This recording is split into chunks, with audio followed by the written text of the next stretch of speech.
Bonjour à tous bien-aimés, bienvenue sur cette chaîne Ma vie avec le Saint-Esprit. Et aujourd'hui, je vais, comme d'habitude, vous partager mes expériences les plus marquantes de ces derniers jours. Et je vais commencer par cette fois où, vous savez, il y a quelques semaines, je vous ai annoncé que j'allais prendre un petit temps de retraite, que j'allais me poser devant le Seigneur pour faire le bilan de mon année un petit peu et aussi pour l'entendre pour l'année à venir.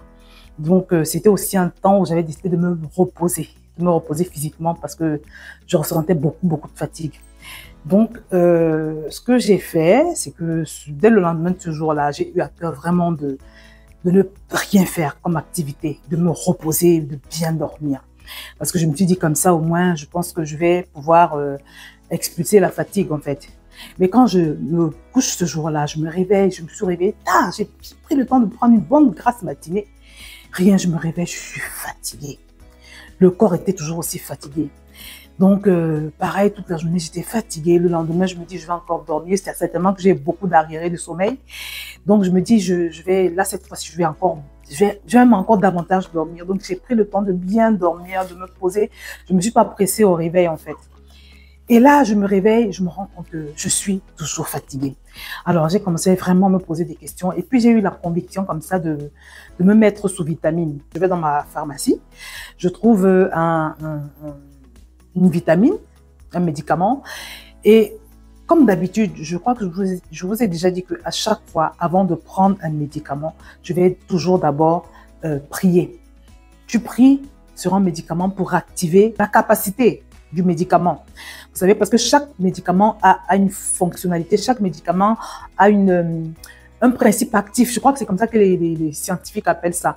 Vous voyez, donc tu pries pour que ce soit activé et tu soumets tout le traitement à la puissance, au contrôle du Saint-Esprit. Tu demandes au Seigneur, franchement, que ce soit lui qui te soigne, que ce médicament soit simplement un instrument, un moyen pour lui vraiment de te soigner, de te restaurer physiquement. Donc, c'est cette prière que j'ai faite. Et je vous assure que quand j'ai pris ce médicament, dès la première prise, c'était presque instantané, hein. C'était presque instantané. Je me suis sentie mieux. Je me suis sentie revigorée. C'était vraiment miraculeux. Voilà. Donc, simple petite prière que j'ai faite parce que la Bible dit que tout est sanctifié par la prière et par la parole. Donc, tu prends le médicament, tu rends grâce en sachant qu'à chaque fois que tu rends grâce, vraiment, et que tu recommandes que ce soit, ça peut être de l'eau parfois que tu bois, ça peut être un repas, ça peut être, c'est ce qu'on fait avec l'huile d'olive par exemple, l'huile qu'on utilise pour prier pour les malades, on rend simplement grâce, vous voyez, et on s'appuie sur ce verset qui nous dit que tout est sanctifié par la parole et par la prière, et on croit par la foi que désormais le surnaturel divin a été communiqué dans cette eau, dans ce repas, dans cette huile, dans ce médicament. Voilà, il y a aussi de cela. Donc, c'est ce que j'ai fait et j'étais vraiment impressionnée, j'étais émerveillée, j'étais très heureuse. Et du coup, j'ai décidé de poursuivre ce traitement parce que de toutes les façons, je l'avais soumis à la puissance et au contrôle du Saint-Esprit. Et là, vraiment, par la grâce de Dieu, je me sens vraiment beaucoup mieux.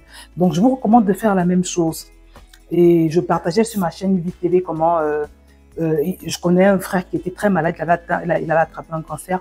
Et quand il faisait ses chimiothérapies, à chaque fois, je lui disais de prier dessus, de rendre grâce sur les poches qu'on leur administre là pour les soigner. Et il l'a fait, et je vous assure que j'ai vu son état s'améliorer. Donc, toujours inviter le Seigneur. Même quand tu as une consultation médicale, il faut inviter le Saint-Esprit. Quand tu arrives à l'hôpital, si tu dois rencontrer un médecin, tu prends possession des lieux. Tu déclares que ici, là, dans ce lieu, tu ne seras pas contrôlé, mais tu contrôles avec Christ. Tu ne seras pas dominé, mais tu domines avec Christ.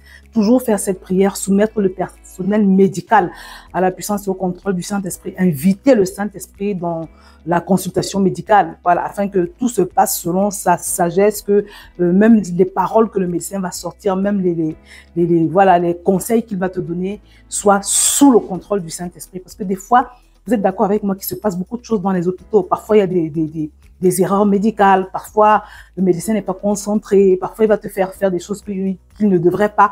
Et parfois, il peut te prescrire un bon traitement qui ne va pas fonctionner. Un traitement qui fonctionne sur les autres, mais sur toi, ça ne fonctionne pas. Le traitement est comme désactivé. Donc, il faut toujours tout mettre en prière. Je vous assure, surtout que les hôpitaux sont des lieux minés. C'est souvent des lieux spirituellement minés. Donc, ce que je vous partage aujourd'hui est très important. En tout cas, moi, ça m'avait fait beaucoup de bien. Ça m'avait réconforté. J'étais très reconnaissante vis-à-vis de Dieu parce que quand tu es fatigué, comme j'étais fatiguée, là, tu peux rien faire. Vraiment, physiquement, tu peux rien faire. Donc ça, c'est pour mon premier témoignage. Je vous invite vraiment à vous y mettre aussi, hein. Toujours prier avant de commencer un traitement, avant de rencontrer un médecin et même avant de choisir un médecin. Voilà, avant de choisir le médecin qui devait m'accoucher pour tous mes enfants, je me rappelle que j'avais prié. Il y avait plusieurs gynécologues dans le service. J'avais prié.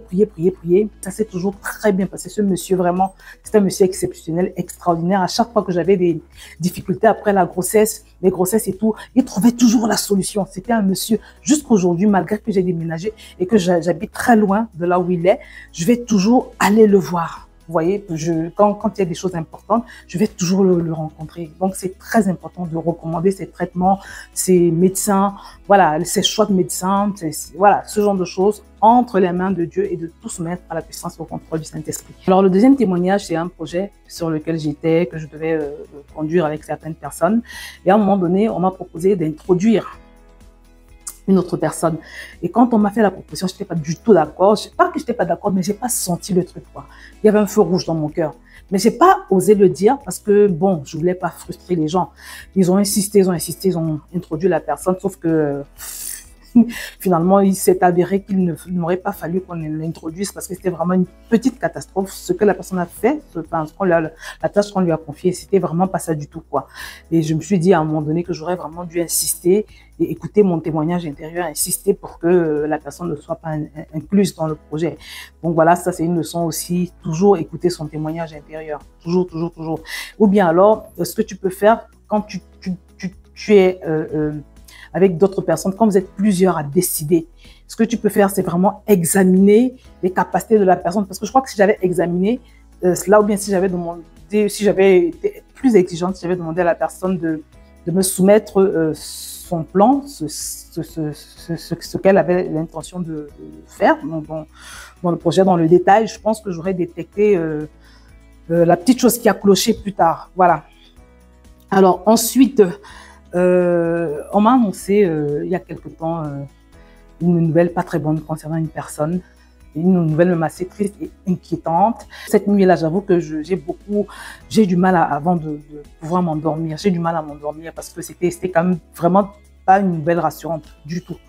Donc j'ai prié et le lendemain, j'étais encore en prière par rapport à cette personne. J'ai pris un bon temps de prière, un vrai, en disant, Seigneur, vraiment, est-ce que tu peux venir en aide à cette personne?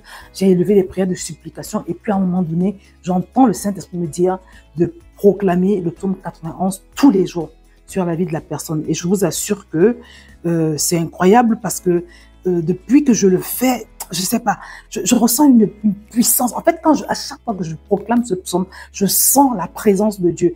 Et je suis convaincue que le Seigneur agit à chaque fois. Mais en fait, ce que je veux relever ici, c'est que le Saint-Esprit m'a donné comment je peux dire, une instruction de prière par rapport à cette personne. Et ça, c'est exceptionnel.